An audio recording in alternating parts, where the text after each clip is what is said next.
Hello বন্ধুরা, আজকের recipe dry chilli chicken.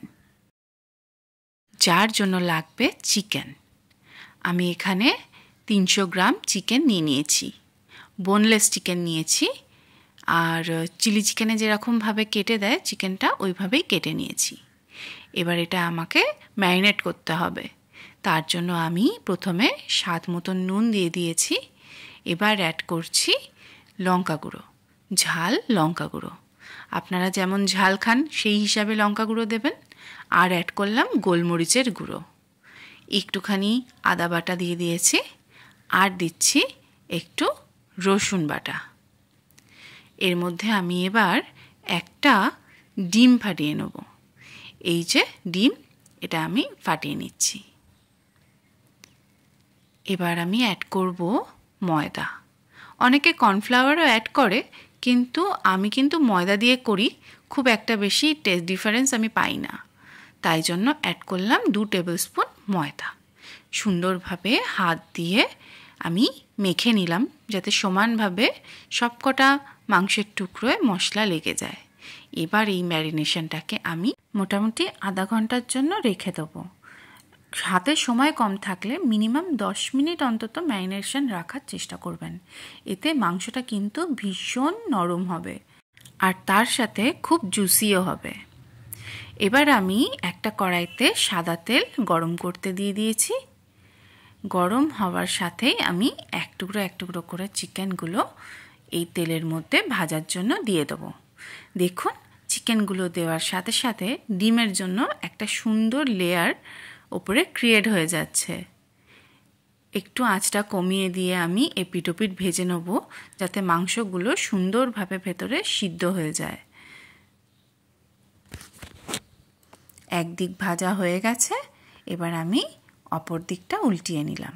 এই দেখুন, সুন্দর আমাদের চিকেন পকোড়া তৈরি হয়ে গেছে। বাইরে থেকে ক্রিস্পি আর ভেতর থেকে জুসি। বাকি মাংসগুলোও আমি এর মধ্যে দিয়ে ভেজে তুলে নেব। এবার চলে আসি পরের প্রিপারেশনে।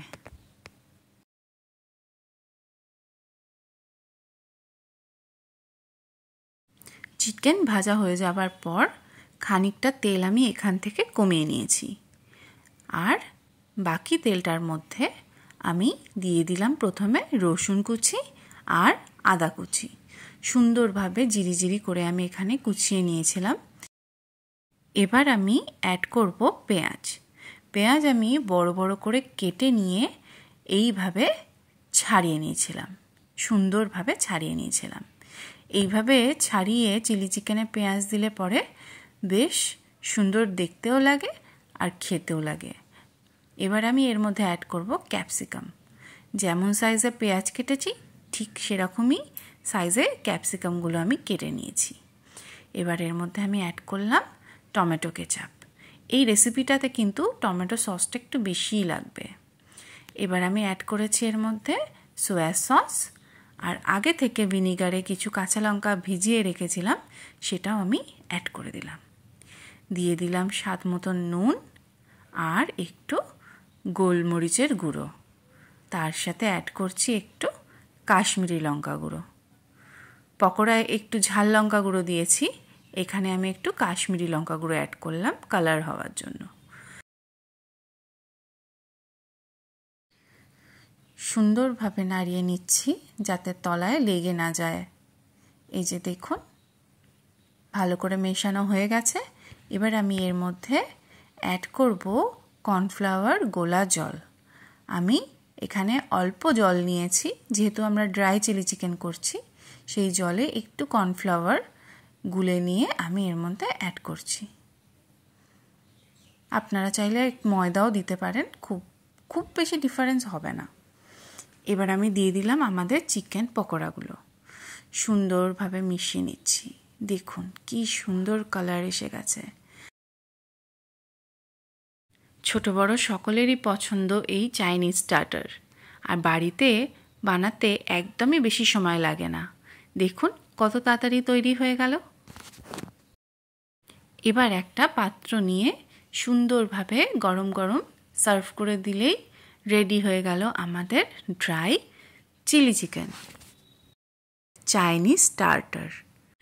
রেসিপিটা ভালো লাগলে অবশ্যই একটা লাইক করে দেবেন আর কমেন্ট করে জানাবেন আপনাদের এই রেসিপিটা কেমন লাগলো।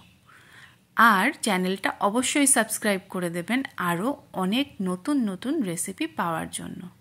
ততক্ষণের জন্য টাটা।